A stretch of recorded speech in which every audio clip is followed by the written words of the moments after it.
Sekarang saya mau ngebahas air cup suspension yang sebelumnya saya rakit. Apa aja kekurangan dan kelebihan dari air cup suspension. Oke, ini dia barangnya, air cup suspension yang kemarin saya buat sendiri. Itu bagian depan dan ini bagian belakang. Ini pernya satu lagi nggak ada.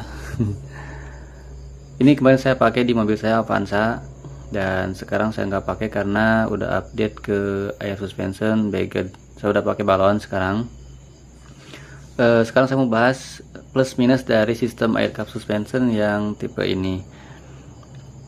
Yang pertama, karena ini kemarin saya rakit sendiri, jadi untuk budget pembuatannya air cup suspension ini lebih murah dibandingkan dengan Bagged. Jadi air cup sama air sus Bagged itu yang ngebedain cuma ini doang. Jadi komponen atasnya sama, ada kompresor, ada solenoid valve, selang, sama controller juga ada. Jadi yang bedanya cuma si sistem ini doang. Nah, kalau air cup dia tetap masih ada pernya. Sedangkan kalau air suspension Bagged dia udah gak pakai per sama sekali, dia ngandelin balonnya doang. Itu yang pertama, kelebihan dari air cup ini harganya lebih murah dibandingkan dengan Bagged. Jadi ngerakit bikin ini, apalagi teman-teman kalau misalkan udah basicnya udah coilover, jadi biaya pembuatan sistem air cup ini lebih murah dibandingkan dengan membeli balon. Yang kedua, dari air cup suspension ini karena dia masih pakai per biasa kayak gini, per standar. Jadi untuk penyesuaian dari keras dan lembutnya suspensinya kita tinggal pilih jenis pernya, disesuaikan dengan kebutuhan. Terus yang ketiga, untuk part dari air cup suspension ini udah pasti murah, karena biasanya paling kalau ada kebocoran di air cup suspension ini tinggal ganti seal yang di pistonnya lagi. Di sini ada sealnya, ini piston, di dalamnya ada seal. Jadi biasanya kalau ada kerusakan dia bocor,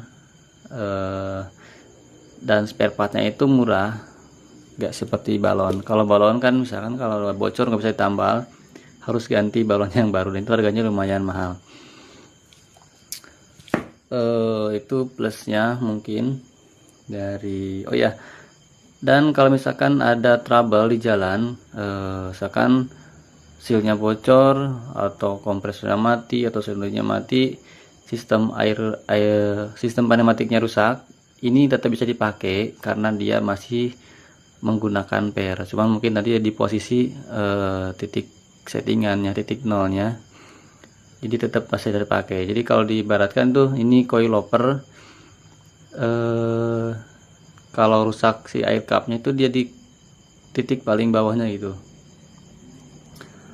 Nah, kalau minnya, kurangan dari air cup ini menurut saya yang pertama, dia itu si air cup ini naik turunnya itu emang saya digunakan hanya untuk emergency aja. Jadi lain dengan balon air sus. Kalau balon itu benar-benar menggunakan tekanan udara, dia standby terus untuk digunakan suspensinya. Kalau untuk air cup ini dipakai hanya untuk emergency. Jadi misalkan ada polusi udara tinggi atau ada jalan jelek, baru ini dinaikkan, dipakai si air cupnya. Kalau nggak ada, jadi posisi 0, jadi yang main tetap pernya aja gitu. Sebenarnya bisa ini di standbyin juga, misalkan dari tetap terus dipakai. Cuman kelemahannya dari air cup ini nanti sealnya mudah aus. Itu sih pengalaman saya kemarin. Jadi kalau sering dipakai standby buat dinaikkan gitu si air cupnya, seal di bagian pistonnya mudah aus. Dan kelemahannya lagi kalau air cup suspension ini, karena dia tetap masih menggunakan per, jadi dia ada gesekan dari per dengan piston dari air cupnya. Jadi kalau saya rasa kemarin itu ada suara-suara lebih berisik lah dibandingkan dengan yang per standar atau yang Bagged sekarang.